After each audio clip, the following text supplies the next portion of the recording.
Boa. É que eu gosto de assistir aula na hora, assim. Só um pouquinho, Rafael. É uma emergência lá da paz, só um pouquinho.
Vamos começar então.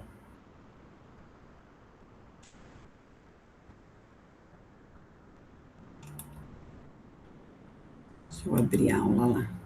E o mais, tá tudo bem? O trabalho, Rafael, tá bom? Uma loucura, professora. Ai, nem me fale. Sabe que agora eu tive uma notícia bem ruim. Eu vou ter que madrugar para terminar um negócio aí. Nossa. Ai, mas nada que a gente não resolva, que eu acho que dormir não vai dar hoje. Não faz mal. Não, e daí somado o trabalho e também que eu lancei o livro agora há pouco, então, e como eu tô fazendo a distribuição, nossa senhora, eu tô só o pé da gaita ultimamente. Viu como é bom ser professor? Ai, ai. Eu coloquei os alunos de psicologia que não tinha lugar para estágio, coisa, fazer um trabalho lá na Andrade com alunos. Aí uns falaram assim, professora do céu, eu não quero ser professora. Eu falei,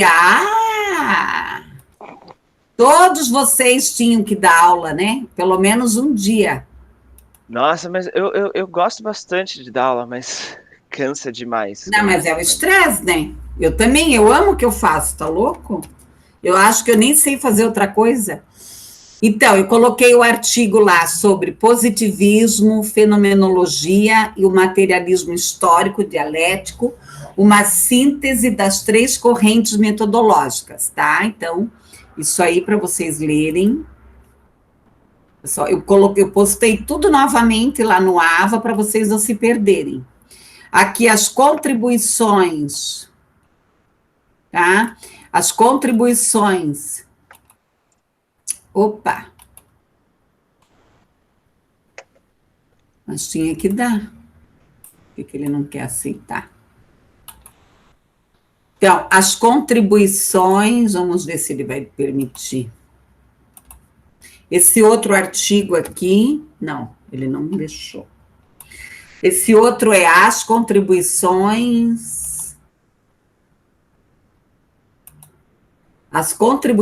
da fenomenologia à educação. Então, esse aqui é um outro artigo, as contribuições da fenomenologia à educação. Tá? Esse também, então tem que dar uma olhada lá, né, Rafael? Vamos ver. O terceiro. Esse é bem interessante, é um caderno que eu peguei É um caderno que eu peguei do PDE, né, do Estado, que é sobre os direitos humanos. Talvez tenha alguma lei, alguma coisa ali que já está meio desatualizado, né, porque sempre muda, mas tudo que esse governo aí está fazendo, está tudo parado lá no STF, então Então, talvez alguma lei, alguma alteração, mas é bem... Né, tá tudo lá, parado lá, né? O negócio fica tudo lá, enclausurado lá com aquela velharia. Fazer o quê? Vamos sobrevivendo. Um absurdo. E o país precisando andar, né? Pois é.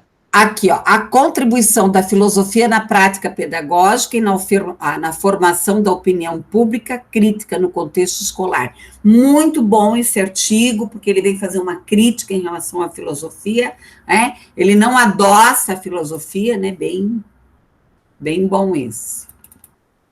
Esse aqui é a... Aqui eu coloquei mais sobre a filosofia e educação inclusiva, reflexões críticas para a formação do docente em relação à questão da inclusão de maneira geral. Inclusão de maneira geral, né? Não só em relação à pessoa com deficiência. E aqui o 6 que foi vai ser da aula de hoje, que é a teoria da complexidade de Edgar Morin, o ensino de ciência e tecnologia. Achei muito bom, achei muita coisa do Edgar Morin, né, esse final de semana, tá? Então, agora, né, Rafael, nós só teremos mais 2 aulas, né? Porque na outra semana é prova. Então, na próxima aula, eu vou tentar falar de mais algum filósofo contemporâneo. Não deu para eu trabalhar tudo. Você viu que é muita coisa, né? Sim, aí é coisa demais. É uma disciplina que antes era 100 horas, né? Agora é 66. Então, aí no dia 22, você apresenta o trabalho, não sei se a Amanda vai poder, mas ela sempre se resolve comigo. E daí, no dia 22, eu vou tentar dar mais um pouco de matéria. No dia 29, eu faço a revisão da aula. 29 de junho.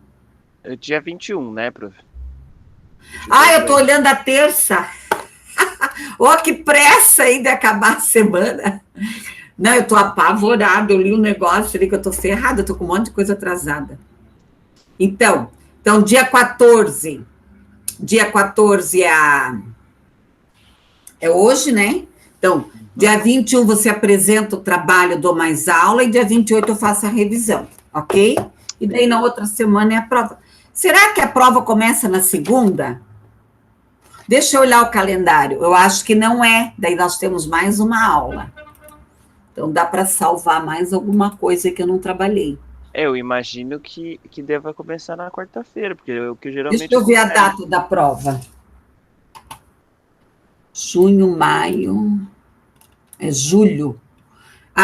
Começa... Deixa eu ver. Período de rematrícula. Não. Deixa eu aumentar aqui, que eu não estou enxergando. E a outra instituição que eu trabalho, que a prova vai ser só em agosto. Eles não vão dar férias para nós. Credo. Mas fazer o quê? Tem que ficar quieta, né? Nós estamos precisando de trabalho. Começa... peraí. Começa quinta-feira a prova. Avaliação global do segundo bimestre. Começa dia 1º. Peraí, até vou anotar aqui. Dia 1º/7 a 7/7. Né? Dia 1º/7 a 7/7. Então, 1º/7 a 7/7. Então, nós podemos fazer a revisão no dia 5 de julho, tá?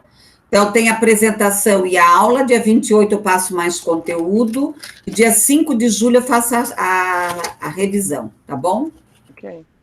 Então, daí nós fechamos, e você vai se formar bem lindo, né, Rafael? Com certeza. Tchau para mim, né, Rafael? Vai ser... Quanto tempo, né, nós ficamos juntos? Nossa, Eu gostei muito da faculdade, mas não vejo a hora de acabar. É, Rafael. Não, mas chega uma hora que só que eu vou te falar. Eu fiz 2 faculdades, né? Claro, chega uma hora que você quer. E eu fiz 2 pós-graduação juntas ainda, quando eu fiz Nossa. psicologia. Eu fazia uma em Curitiba. Minto, eu fazia 3 no último ano. Porque naquela época, como eu já tinha uma formação, eu podia fazer pós, né? Uhum. Daí eu fiz uma pós. Eu fazia uma pós em Guarapuava, pela Unicamp. Eu fazia uma pós aqui em Curitiba. E eu fazia uma pós lá na Univale. Gente, e trabalhava e estudava. Eu pensei que eu ia pirar. Eu não sei como é que eu dava conta. E naquela época eu era noiva, e o meu noivo me pressionando para casar, e eu só queria estudar. Eu nunca fui muito afim de casar, né? Aí o meu noivo queria casar, e o meu sogro, meu Deus, você tem que casar, porque bebê, a minha mãe bebê, sabe, né? E eu queria casar com os livros. Então, mas sabe, Rafael, que assim, ó, cada curso que eu terminava, e na Univale eu fiquei 11 anos estudando na Univale. 11. É. Menino, quando eu me despedi da Univale, eu chorei muito. Eu chorava na minha formatura. Eu não sei, me deu um vazio tão grande. É até esquisito, porque assim, acho que a pandemia mudou muito o que a gente vai sentir. Eu não tô sentindo assim que eu vou sentir falta da faculdade, até porque a gente já tá 1 ano e meio distante dela, né?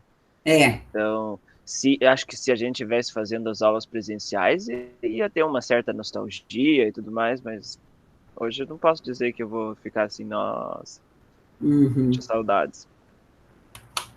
É. Vamos lá, então. Vamos lá. Mas você sabe que eu acho, porque eu vou presencialmente em alguns horários lá, né? Mas é muito estranho. Outro dia eu estava pensando, porque nós já estamos 1 ano e pouco em casa, né? Uhum. Desde março, né? Abril, maio, junho, julho. Então, 1 ano e pouco. Então, o que acontece?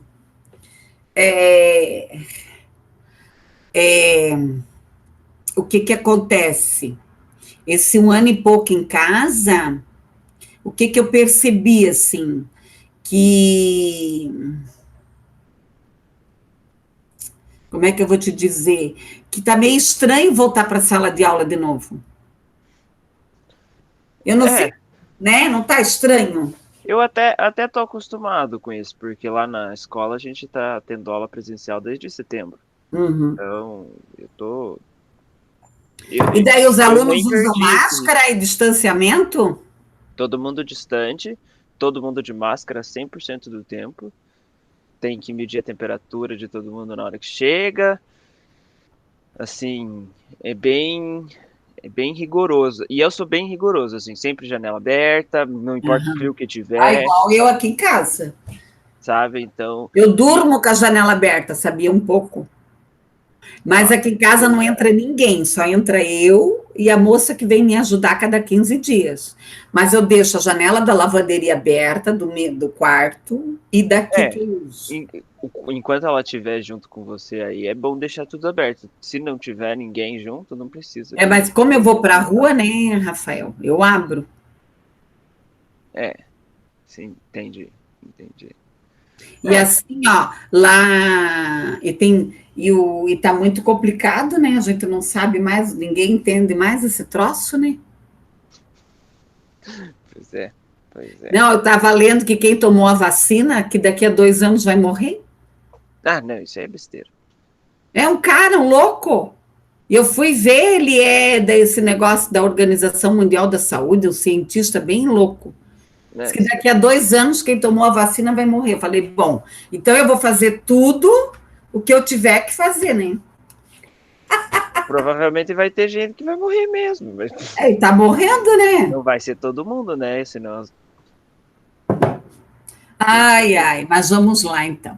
Vamos. Prof, eu vou precisar resolver um negócio, eu só vou escutar por um tempo, tá? Ah, tá bom.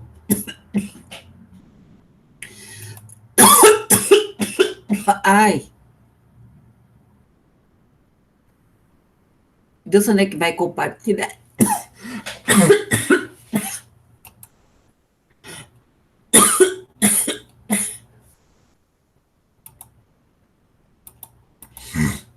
Ixi, onde é que tá isso?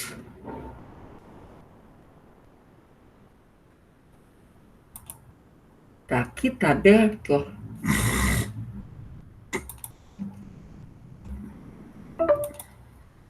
Tá querendo abrir.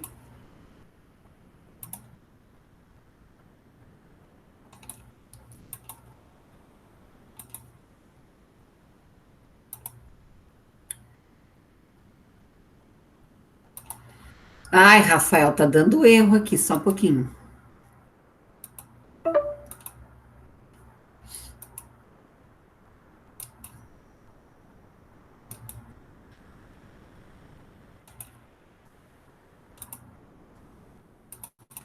Ai, ai.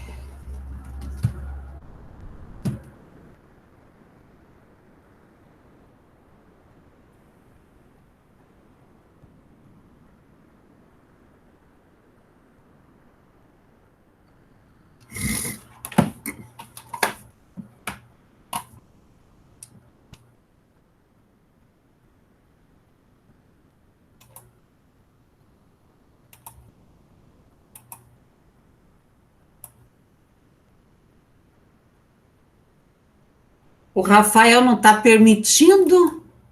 Ah, deu. Vê se você vai ver ali, meu bem. Tá funcionando, tá funcionando. Você tá vendo, amore? Sim, prof. Ah, então tá. Eu vou fechar um pouco aqui. Deus, que bagunça que eu fiz. Então, vamos lá. Hoje nós vamos trabalhar um pouco sobre a complexidade e a liquidez da sociedade. E daí, claro, né? Dois autores aí que o Bauman, né, o nosso querido sociólogo que nos deixou aí há pouco tempo, e o Morin, que ainda está aí entre nós, né? Então, o que é essa sociedade líquida? É a fragilidade, né? É a provisoriedade em todas as esferas da vida. Então, relacionais, de trabalho, de metas, de valores.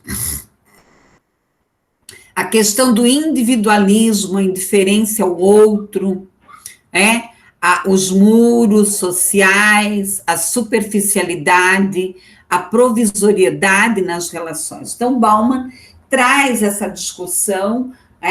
Tá tudo bem aí, Rafael? Tá ouvindo? Sim, prof. Tá bom, qualquer coisa me fale, tá? Então, essa sociedade líquida, né? Essa fragilidade, essa falta de vínculo, essa indiferença em relação ao outro. E daí, no contraponto, né? Nós vamos trazer quem? Morin. Que ele vai falar do quê? Dessa antropossocial, essa microdimensão, o ser individual, a macrodimensão, o conjunto da humanidade planetária. Então, Morin nos traz, né? Morin nos traz o quê? A questão planetária, a tragédias, né? A questão da tragédia suprema, que deve ser simplificadora e maniqueísta. O que ele quer nos dizer em relação a isso? Que essa questão da individualidade, quando o homem não trabalha a macrodimensão, junto à microdimensão, que é eu no meu espaço, tá? Você no seu espaço micro, que nós já discutimos bastante essa questão. E daí nós vamos ter a macrodimensão, né? O conjunto da humanidade planetária. A escola e valores da contemporaneidade. Né? Então, nós temos que pensar nessa questão da contemporaneidade. Não dá mais para nós discutirmos, né? Não dá mais para nós discutirmos a questão, tá? A questão da... Né? A questão...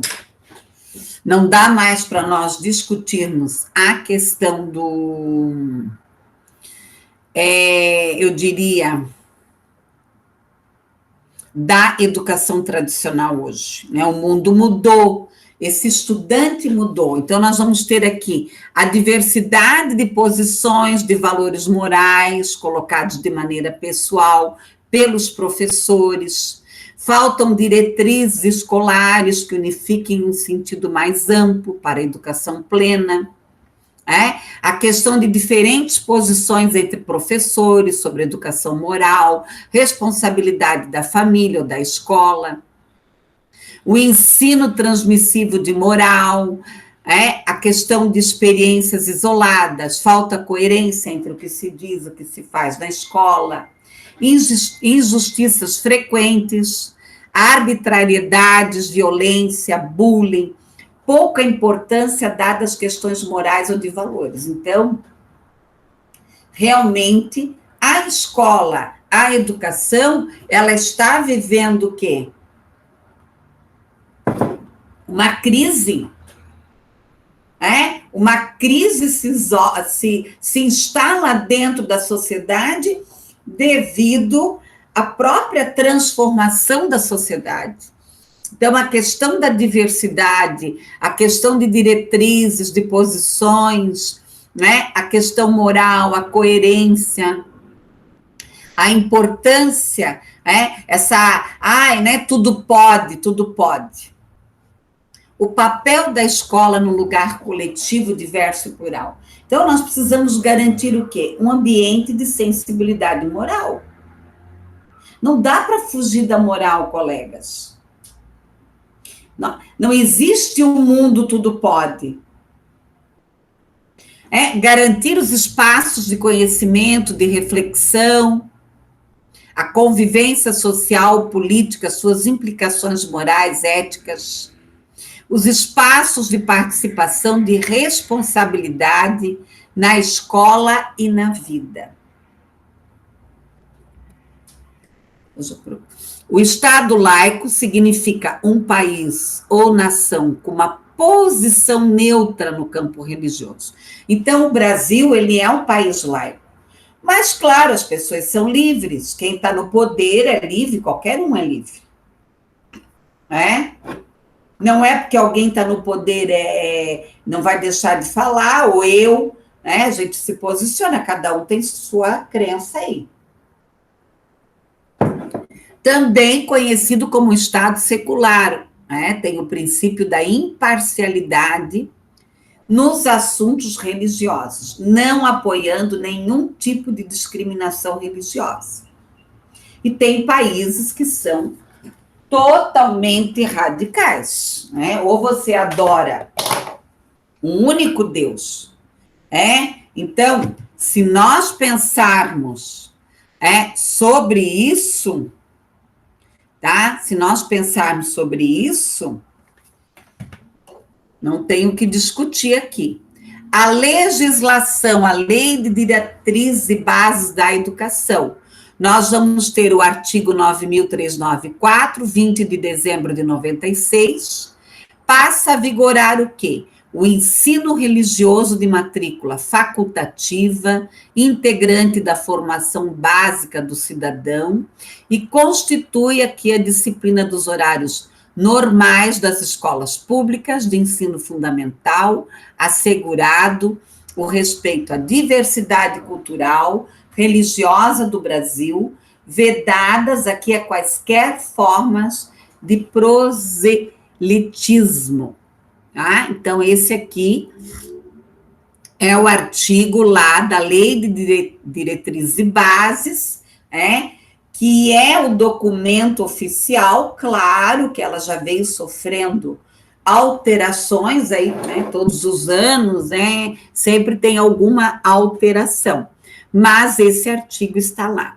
Então, nós temos que pensar aqui na regulamentação dos procedimentos, dos conteúdos do ensino religioso, dos sistemas religiosos, da definição dos conteúdos religiosos, ok?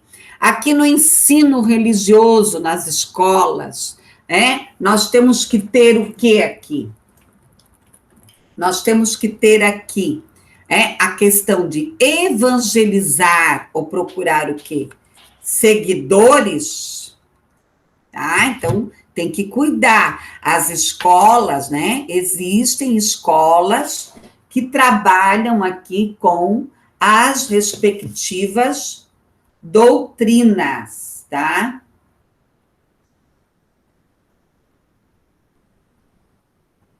Tá? Então, nós temos aqui a questão, né, do ensino religioso. Às vezes, as escolas, elas se posicionam. Aonde eu trabalho, nós temos um momento de oração, né? Então, aqui, vinculados aqui à etnologia, à história social, à geografia, à política, mas dentro do ensino religioso, nós trabalhamos os valores, a questão da amizade, o autoconhecimento, tá? Então, mas assim, né, se a escola, ela impõe o ensino religioso pautado num Deus, pautado numa igreja, o pai que vai lá e faz a matrícula, ele está aceitando aquele procedimento. Mas, né, mas nenhuma escola, né, pode impor. Né? Nós temos aí as escolas adventistas, as católicas, as protestantes, enfim. A BNCC e o ensino religioso. Então, qual é o processo? Por que eu estou trazendo a discussão do ensino religioso? Porque a religião, ela está pautada na questão da filosofia. Então, proporcionar aqui uma aprendizagem dos conhecimentos religiosos, culturais, estéticos, tá? Proporcionar aqui o direito à liberdade, à consciência, à crença, o propósito de promoção dos direitos humanos. Então, olha só, né? Vamos deixar bem claro que a disciplina, o componente curricular do ensino religioso, ele não é obrigatório, tá? Ele não é obrigatório, ele é facultativo. Então, trabalhar aqui os conhecimentos religiosos, culturais, estéticos, então, discutir todas as religiões. Nós temos, né, o Brasil, ele tem, eu digo que o Brasil, ele tem duas questões, né? Nós tivemos muito forte a questão da Umbanda, né, que veio através dos afrodescendentes, né, dos negros, e nós temos a questão da religião católica que veio dos jesuítas.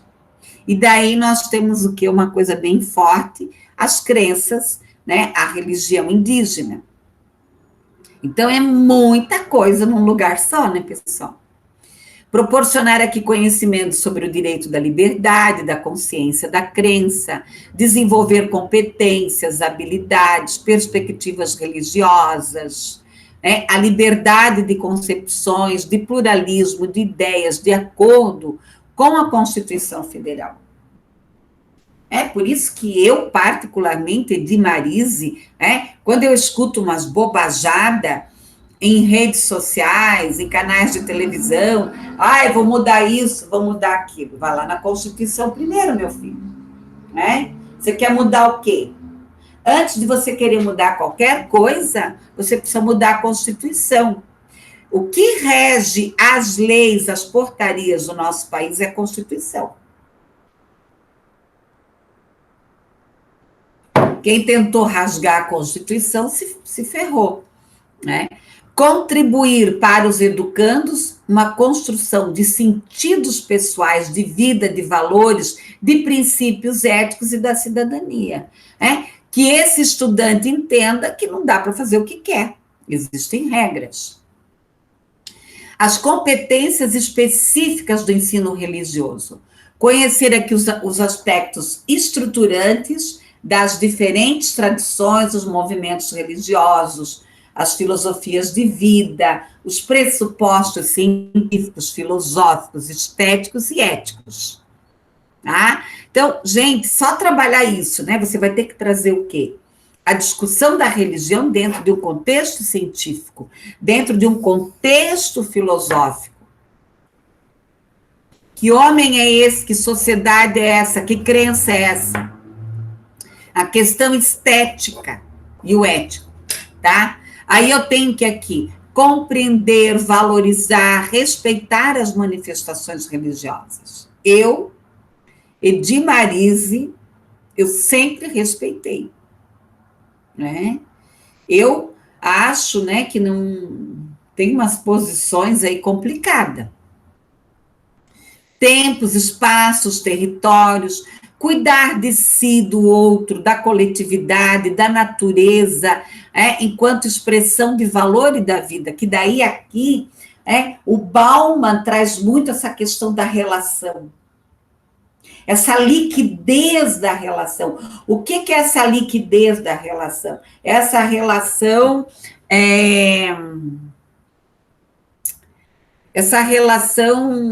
descartável, líquida, né? Joga fora, vai embora.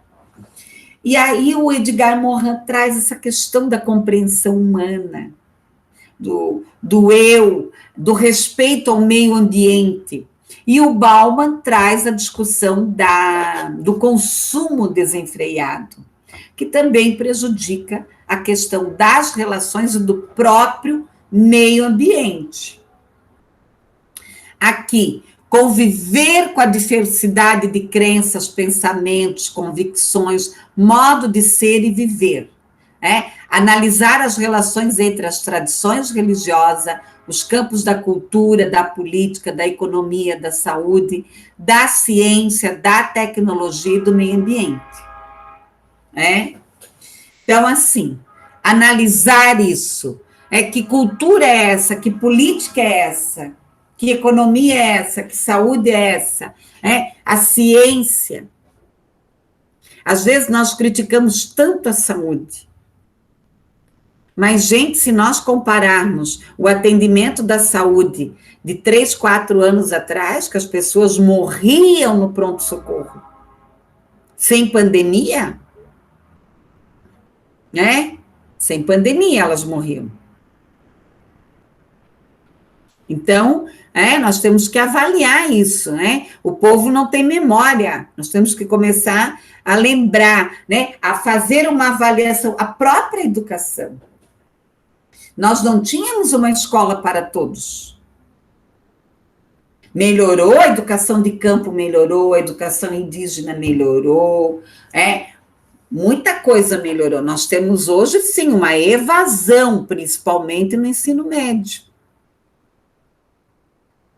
Que o governo vai ter que tomar ações aí, obrigar, fazer esses pais, não sei o que fazer, Debater, problematizar, posicionar-se frente aos discursos. Pessoal, não dá mais para ter práticas de quê? De intolerância, de discriminação, de violência, de cunho religioso, de direitos humanos, de exercício de cidadania e da cultura de paz. A competência geral, o BNCC, exercitar o que é que a empatia, o diálogo, a resolução de conflitos, a cooperação, fazendo-se o quê? Respeitar, promovendo o respeito ao outro, aos direitos humanos, o acolhimento, a valorização da diversidade de indivíduos de grupos sociais, os saberes, as identidades, as questões de culturas, potencialidades, aqui sem preconceito, de qualquer natureza. Pessoal, Se nós, né, se a escola conseguisse praticar isso, empatia, diálogo, resolução de conflitos, cooperação. E aqui eu vou falar um pouco agora do Edgar Morin. Então, nós discutimos um pouquinho aqui sobre a questão da complexidade e a liquidez da sociedade. Eu acho que não dá para você trabalhar a questão da filosofia e não trazer essa comparação, essa discussão desses dois estudiosos, um pouco das leis de diretriz e base, principalmente a questão religiosa, porque há uma polêmica tão grande, há uma polêmica tão grande aí por causa da questão do ensino religioso. Você pode trabalhar e não ter a questão da filosofia, por que não trabalhar dentro do ensino religioso a questão da filosofia? É essa a proposta que eu trago. Levar essa meninada a pensar, a refletir, a questionar, a avaliar. Bom, vamos trabalhar um pouco, então, o Edgar. Aqui, mais tarde, adotou o sobrenome Morin. Nem eu sabia, ele mudou o sobrenome, o danadinho, era Naon, né? Nasceu em Paris, no dia 8 de julho de 1921. Eu amo o idioma francês, né? Ontem eu fiquei aqui escutando algumas palestras dele. Claro que eu não domino o francês, mas eu entendo algumas coisas. Eu não escrevo, mas eu entendo, né? Eu já estudei um pouco de francês, até porque eu fui apresentar um trabalho, né, na Unesco, em Paris, há muito tempo atrás, não lembro mais o ano, né? Mas eu amo ouvir o Edgar Morin falando em francês, né? É uma paixão, eu acho. Formado em Sociologia, Direito, História e Geografia, então, olha a visão dele, né? Aí você começa a entender por que ele traz essa questão, tanto da antropologia, essa questão geográfica que ele discute tanto. Aqui os prêmios dele, né, o pensamento complexo, aí traz aqui um pouco, né, honorário, né, do Instituto Piaget também. E aqui eu não vou adentrar nos 7 saberes, até porque nós já trabalhamos, né, Rafael? Eu já trabalhei com vocês bem lá no começo. Conhecimento, a ética do gênero humano, conhecimento pertinente, enfrentar as incertezas, ensinar a identidade terrena. Era isso que eu queria entender nele, depois que eu fui estudar um pouco da biografia dele, por isso que é importante, quando você vai estudar um autor, você estudar um pouco da biografia dele, porque você vai entender, né, o porquê que ele tomou aquele direcionamento. E daí você entende, né, ele por causa da geografia. Ensinar a compreensão humana, a condição humana, tá? Aqui tem um resumo, tá? Evitar as cegueiras do conhecimento, os princípios do conhecimento pertinente, ensinar a condição humana, ensinar a identidade terrena, enfrentar as incertezas, então tem um resumo de cada uma. Eu achei bem bacana, tá? Daí eu coloquei aqui para vocês. A teoria da complexidade, que é isso que nós vamos trabalhar. Os 7 saberes, né? Inclusive, vocês têm, né? Nós já trabalhamos na época do presencial. O ser humano se expressa nas dimensões. Então, nós temos que entender... O ser humano, ele é o quê? Cultura. Ele é cultura, tá? Ele é cultura. Então, eu tenho que entender aqui, política, técnica, ética, o universo do poder, o universo do fazer, o universo do saber e o universo do conviver, né? Então, nós temos aqui, se expressa nas dimensões. Então, não dá para desconectar, não existe mais desconexão. O maior erro da ciência foi a fragmentação. né? Foi a questão cartesiana. Eu não sou tão profunda no assunto, eu não tenho... eu estudei muito a questão da interdisciplinariedade, que é a questão da integração e do diálogo entre as ciências.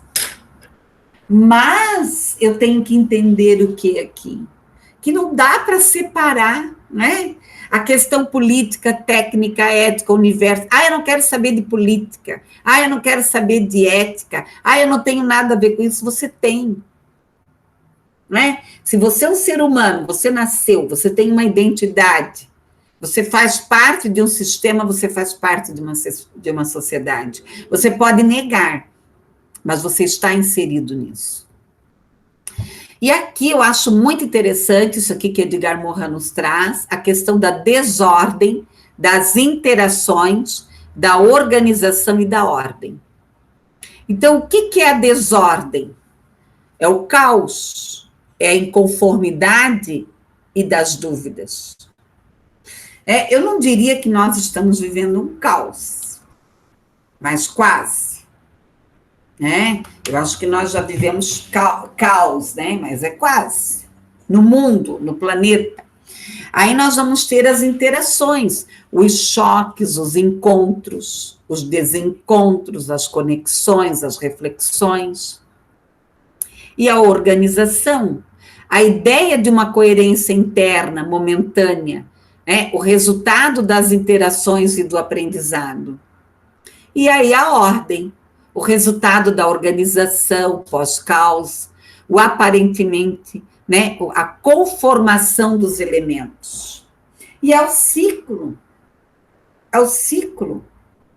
Por isso que claro que eu me preocupo com o que nós estamos vivendo, com a pandemia. Mas, gente, passa a pandemia, vem outra coisa. O planeta está aí, ele é dinâmico, ele está super... a população está muito acima da média do que ele suporta. Não tem muito o que fazer aí, né? Aí eu tenho o quê? O pensamento complexo, a lógica clássica e a lógica clássica, o pensamento simplificador e o diálogo. Então, eu vou e volto, vou e volto, vou e volto. A desordem, a ordem, a organização e as interações. Então, é um ciclo, não fecha.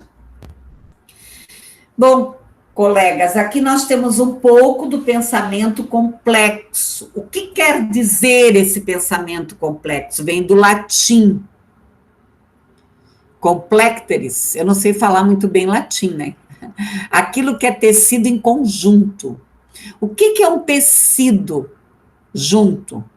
No século em diante, a Revolução Iluminista, o nosso pensamento, nossas ideias eram conduzidas e exclusivamente pela razão. Não foi por acaso que o século XV foi entendido como o século do racionalismo.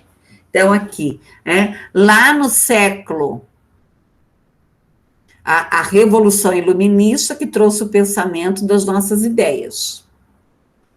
O que é a razão? É aquilo que é produto de um cálculo. Tá? Ele é sistemático. Pensamento complexo considera que precisamos adicionar uma outra característica, que é dentro dessa sistematização excessiva, que é o demis. O que é o demis? Olha, eu tive que ler um monte para entender isso. É aquilo que nós somos também. Descomedidos, loucos, descontrolados, convivemos com o desmedido, o excesso.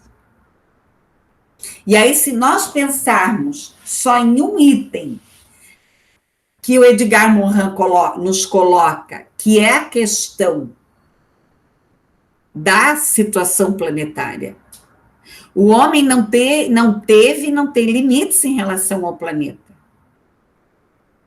Ele acha que o planeta nunca vai acabar, que a água nunca vai acabar, que a árvore nunca vai acabar, né? E já existem muitos países com problemas de sobrevivência básica.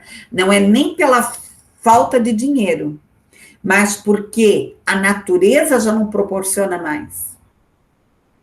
Por isso que tem muita gente de olho no Brasil, né? Então, todo sujeito humano é duplo. Ele tem um pouco de sapientalidade, né, e de demencialidade. Somos homo sapiens demens. Quer dizer, nós temos um pouco de equilíbrio e um pouco de desequilíbrio. Então, o homem está em constância. Eu achei muito interessante esse quadro aqui do Edgar Morin, que ele traz a questão do que quer dizer complexo. É aquilo que é tecido em conjunto. O que é o tecido junto? O que é a razão? E aqui, ele traz claramente o demens, né? O homem louco, o homem descomido, desmedido. E que o Bauman traz, né, dessa questão do homem consumista, do consumo desenfreado. Porque o que o consumo desenfreado traz? Toda ação tem uma reação, né? As riquezas naturais vão indo. Aqui nós temos, deixa eu só ver se eu vou conseguir terminar a aula hoje. Ah, vai dar, não é tanta coisa assim. Então, aqui nós temos aqui, operadores da complexidade. Então, o primeiro operador é o diálogo. O segundo é o recursivo. O terceiro é o holograma. Então, o que é o diálogo? Significa juntar coisas, entrelaçar, a razão, a emoção, o real, o imaginário, a razão, os mitos, a ciência, a arte, tudo isso. Tá? O velho paradigma gera o efeito B, determina A, gera o determinante B. Então, eu aprendo com o velho paradigma, mas eu me inovo. E aqui o recursiva significa dizer que a causa produz o efeito, que produz a causa. Somos recursiva, causa e efeito. Que eu acabei de falar. Toda ação tem uma reação. Toda ação tem uma reação. Então, esse mundo capitalista, o ser humano está tendo troco. O operador holograma, o hologramático. Então, não conseguimos desassociar a parte do todo, ou seja, a parte está no todo da mesma forma que o todo está na parte. Então, essa questão do modelo cartesiano, isso aí foi uma coisa jogada no lixo. Tá? Não tem como. Agora eu só sou razão. Agora eu só sou emoção. Agora eu só sou mãe. Agora eu só sou pai. Claro, você pode estar no momento que você está executando aquele papel. Então, por exemplo, agora aqui eu sou professora de Marise. Mas eu não estou desconecta da Edi. Eu estou dentro da Edi. Então, aqui, o operador dialógico. A dialogia significa juntar coisas, entrelaçar coisas que aparentemente estão o quê? Separadas. A razão e a emoção, o sensível e inteligível, o real e o imaginário, a razão e os mitos, a ciência e a arte, as ciências humanas e as ciências da natureza, tudo isso é dialogizar, juntar o que está aparentemente separado. A questão aqui do paradigma da causa gera efeito B. Então, o velho paradigma, o que é a causa A, gera o efeito B. O determinante A gera o determinante B. Alguma coisa que é definida como recursiva, significa dizer que a causa produz o efeito. E que produz a causa, somos recursiva, causa e efeito. Então, o operador do hologramático, não conseguimos desassociar, né, a parte do todo. Então, o diálogo recursivo e o holograma. Aqui a totalidade, né? 2 mais 2 é 4. Tem a música lá, né, do Caetano Veloso, que 2 mais 2 é 5. Então, no pensamento da complexidade, eu sempre vou ter o quê? É sempre mais que a soma, podendo ser eventualmente menos que a soma. Então, dentro da teoria da complexidade, não existe o exato. O exato é questionável, tá? Então, eu posso questionar o exato, tá? Questionar aqui o exato. A totalidade fechada, eles serão sempre iguais à soma das partes. Eu penso que a teoria do Edgar Morin vem fechar muito com a questão da interdisciplinariedade, que é uma coisa que eu pesquiso há muito tempo, e a questão da transdisciplinariedade. E aqui ele vai trazer o quê? O homem complexos. O conhecimento do ponto de vista do pensamento complexo não está limitado à ciência. Há na literatura, na poesia, nas artes, um conhecimento profundo, que podemos dizer que no romance há um conhecimento mais sutil dos seres humanos, do que encontramos nas ciências humanas. O homem, a sua subjetividade, a sua paixão, os seus meios. Tá? Aqui acreditar, né, nas obras de artes, do pensamento profundo sobre a vida. E aqui nós vamos adentrar na literatura, nas artes, na música. Enfim, romper aqui com a separação entre artes e ciências. Conceber aqui a literatura de um lado e o conhecimento científico do outro. Não tem como. Eu trabalhei com vocês a literatura, não tem mais como separar isso. Não existe. Na realidade, essa separação só existe na cabeça do homem e no planejamento, na maneira como se trabalha. O próprio Rubem Alves trouxe isso, né? Plim, agora é matemática. Plim, agora literatura. Não, no cérebro não funciona isso. E aqui, né, para Morin, a razão, o racionalismo e a racionalização.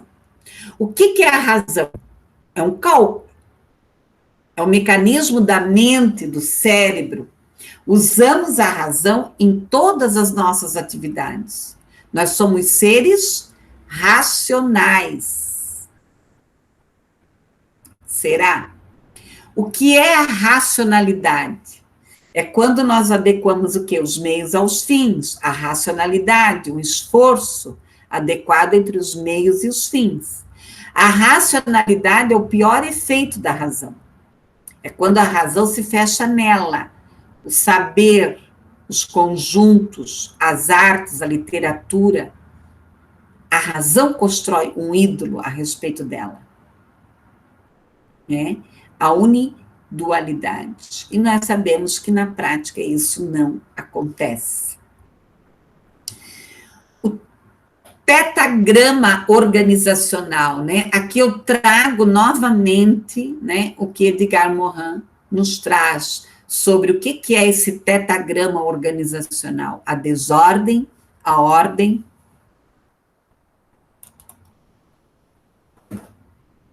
Só um pouquinho aqui, Rafael, que apitou alguma coisa aqui. Que não é nada.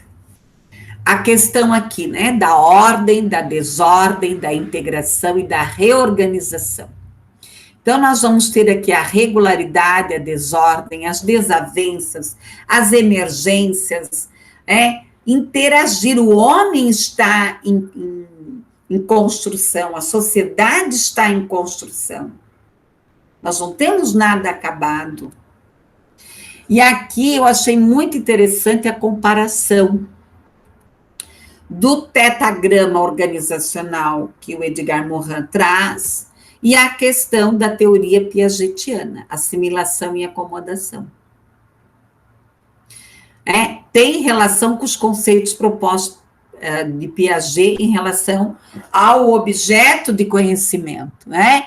Quando o ser humano está ali, tentando aprender, né? Um exemplo, a criança está lá tentando encaixar, né?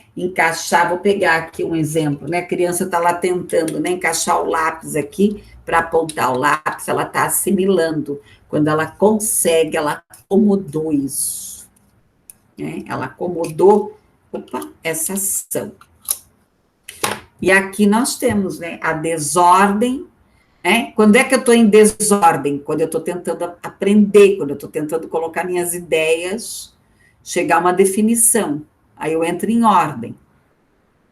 E daí eu faço a reorganização e a integração. Isso é o sistema vivo. Isso é a teoria da complexidade. Aí aqui, eu achei muito interessante isso aqui que ele traz. Tá? Qualquer reforma do ensino e da educação deve, antes de mais nada, começar com a reforma dos educadores. Então, o que significa reformar os educadores? Reformar o pensamento. O que significa reformar o pensamento? Reaprender a pensar. Aquilo que foi separado pela visão cartesiana, que eu venho sempre criticando isso. O que é o paradigma? É um conjunto de regras, de padrões, de teorias, de modelos, de que nós aprendemos, que nos é um legado inconscientemente. O paradigma cartesiano, né, separar a razão da desrazão, a razão do mito, a razão do imaginário, sensível, inteligível, física quântica, antropológica, e assim foi dividindo e separando. Colegas, aí nós vamos entrar na transdisciplinariedade, que é o que o Edgar Morin defende. Mas, ao mesmo tempo, às vezes ele pensa que isso é meio difícil da sociedade chegar nisso. Que é o quê? É a construção do metaponto, da vista sobre a vida. É a terra, o cosmo, a humanidade, o homem, o conhecimento, as culturas, o adolescente, as artes, a relação complexa do conhecimento. E aí nós vamos ter o Japiaçu também, que é muito interessante ler, né, sobre Japiaçu, quando ele traz que a transdisciplinariedade já está adoentada antes dela acontecer. E o próprio Piaget. O Piaget também trouxe essa discussão da multidisciplinariedade, da interdisciplinariedade, da transdisciplinariedade e da pluridisciplinariedade. Aqui nós vamos ter uma prática pedagógica inovadora. Por que eu trouxe toda essa discussão? Para vocês entenderem isso. O todo, a auto-organização, a antropopia, a produção, as relações, a teia, a conexão, a rede, o contexto, a parceria, o processo, o movimento, a inter-relação. Não existe prática pedagógica inovadora se ela não trabalhar esse circuito. Tá? E aqui Morin critica a questão da disciplina.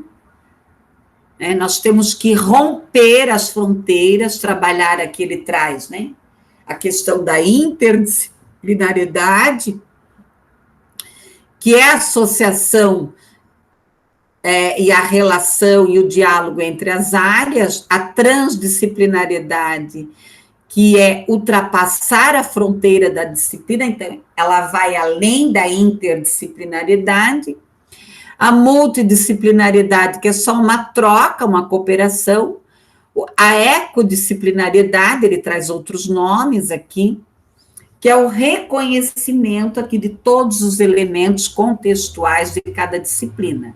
A cultura, associação, surgimento e transformação. E a metadisciplinariedade, que é o esquema cognitivo, que atravessam as diferenças das disciplinas. Né? Então, essa é a divisão que ele coloca aí. O antagonismo, né, que o homem vive no século XXI, que ele é sábio, louco, trabalhador, lúdico, empírico, imaginário, econômico, consumista, prosaico e poético. Então, o homem, ele é de tudo um pouco. Né? Se nós formos fazer uma questão histórica, ver o homem do século XX, o homem do século 30, 40, 50, 60, né? Hoje ele é muito mais plural, ele é muito mais diversificado. Então, ele anula o conhecimento simbólico aqui, mítico, mágico, poético. Então, a educação, ela tem que trabalhar o quê? Esse homem multifacetado, num destino social, histórico, individual. Tá? E aqui as referências.